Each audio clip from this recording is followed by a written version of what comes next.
you are being marketed to every single day, more than you even realize. Even if you're working from home as a solo entrepreneur, you aren't safe.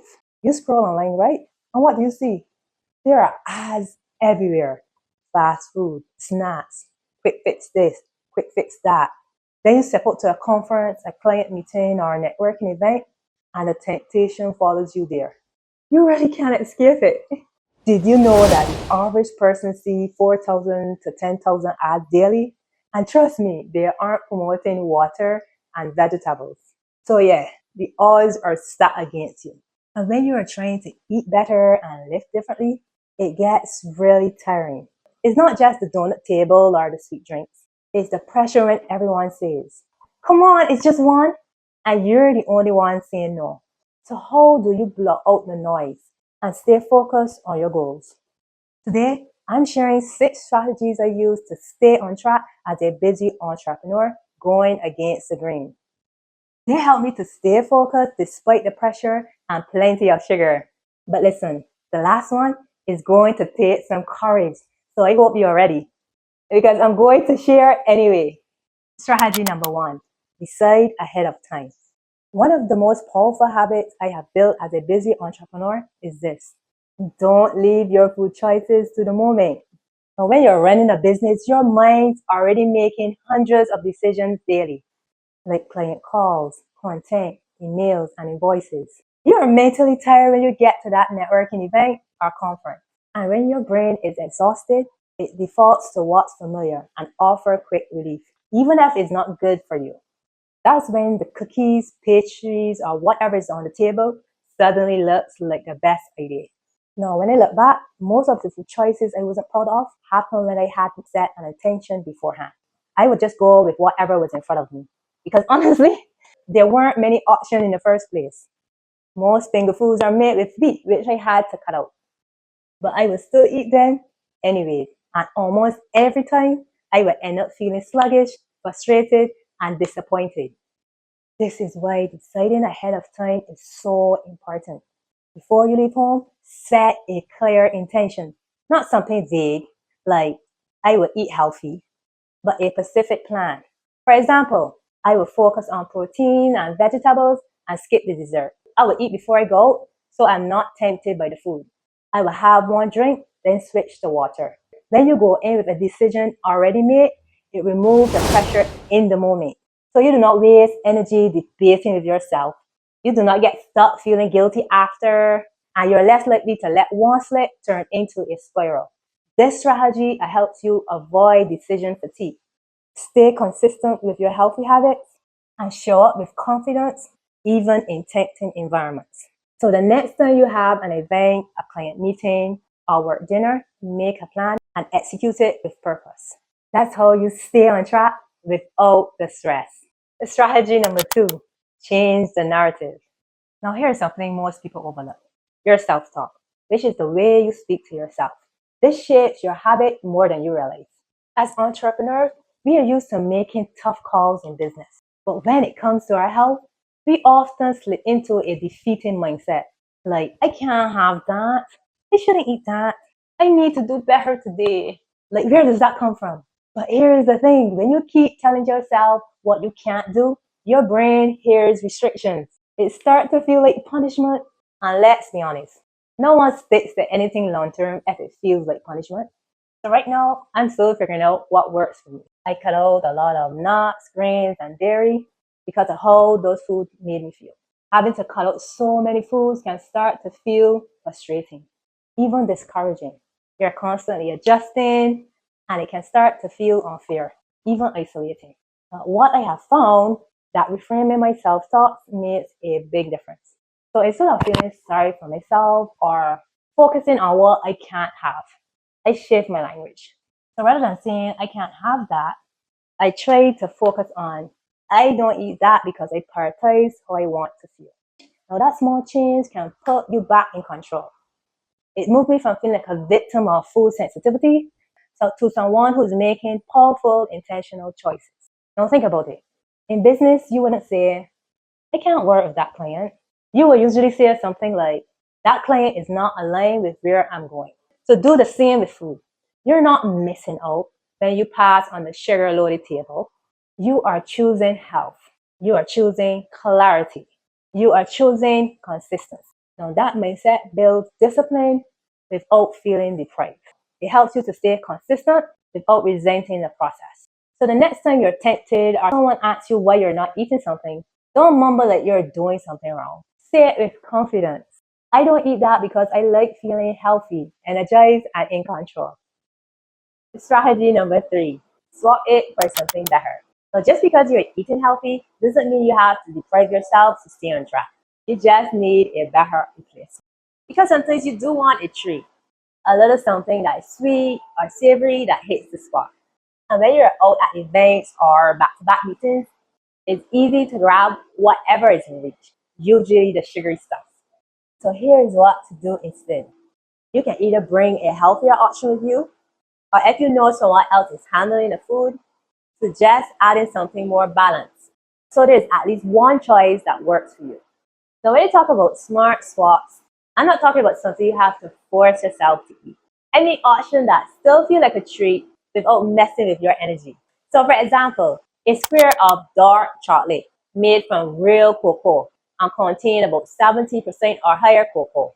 Roasted nuts without seed oils like canola or sunflower oil. Sliced fruits.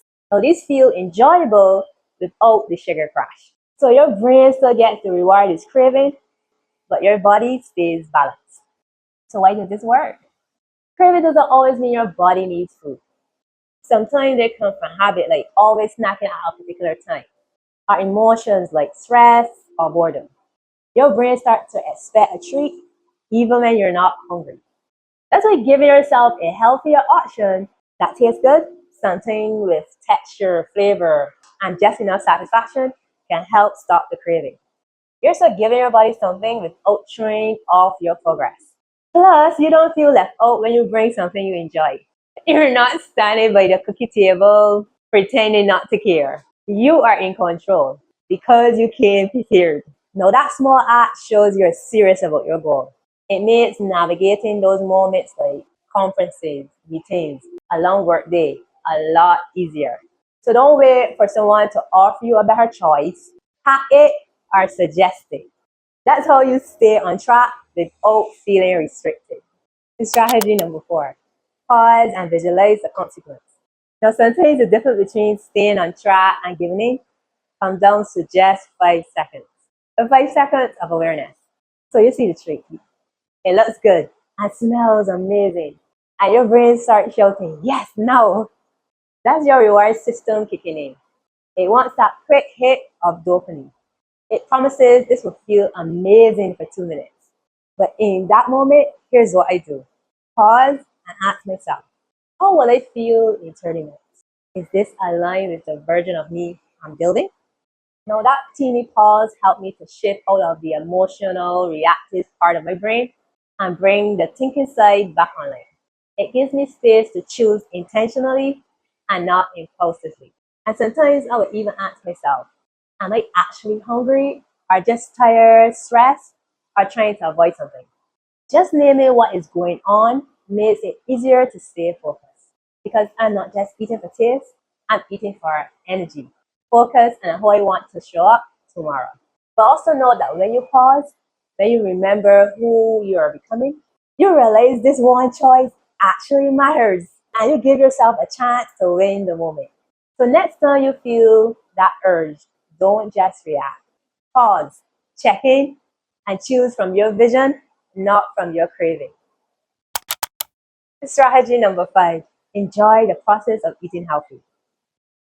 Now here's a strategy we don't talk about enough when it comes to staying consistent. Actually enjoying the food you eat. Because when you enjoy your meals and your healthy food tastes good, you are less likely to be tempted by the things that don't serve you. Now I'm not the kind of person who loves being in the kitchen. Cooking was never really my thing. I used to go through phases where I would just eat to live. I would throw something together just because I had to eat properly. Not because I actually wanted to eat it. And yes, it kept me on track. But it also made me feel bored, uninspired, and sometimes resentful of the process. So a few months ago, I told myself I really need to get back to cooking more enjoyable meals. So I started to put a little bit more effort to making my meals feel good again, adding more flavor, more color, better textures, whatever made the plate look good and taste like something I actually want. And let me tell you something, that small change made a big difference. Now I actually look forward to my food. I actually enjoy eating again. And because I'm not depriving myself or feeling bored, I don't have the same urge to grab something unhealthy just for comfort or variety. This is the key. When healthy food feels like a reward and not a punishment, you don't need to cheat. You're not missing out because you are satisfied. And the better I eat, the more I want to post about it and show others what's possible. I love using my journey to inspire others to eat better. So if you have been just going through the motions, just trying to get through your meals, I challenge you to add a little joy back in your plate. Try a new recipe. Season things better. Use herbs, color, flavor, whatever makes it feel exciting again. Because the more you enjoy taking care of yourself, the easier it is to stay consistent. Okay, now we're down to the last one. Lead by example. Now this one is not about strategy. It's more about identity. And so it's going to take some courage. This is where it stops being just about you. Now, whether you realize it or not, the way you live is sending a message. And that includes how you eat, say no, and stay true to your values, even when no one else around you is doing the same. The truth is, people may forget what you say, but they will remember how you live.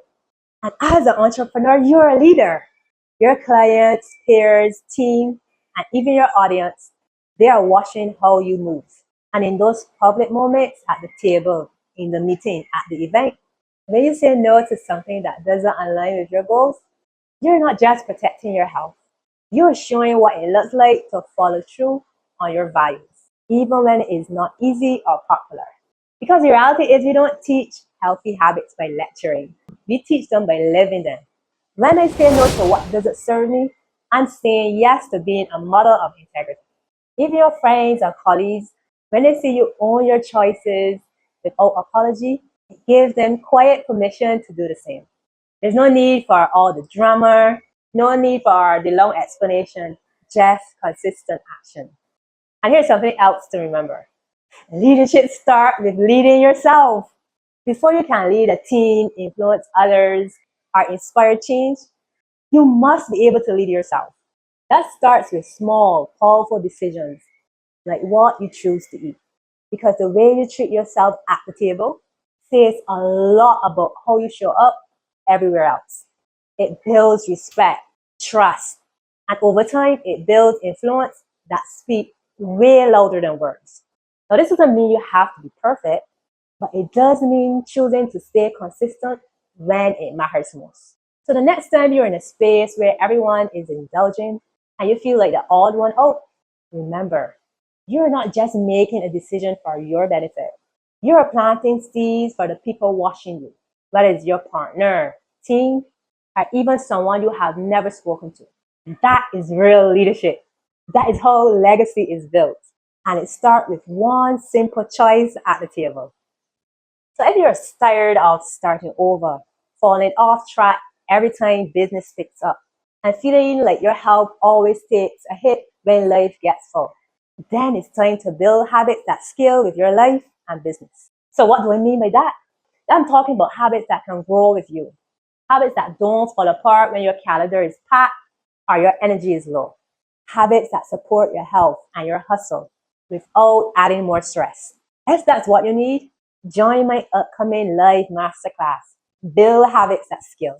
We will go deeper into the real strategies that help you stay consistent, even when life gets chaotic and business gets busy. Because you don't need more pressure.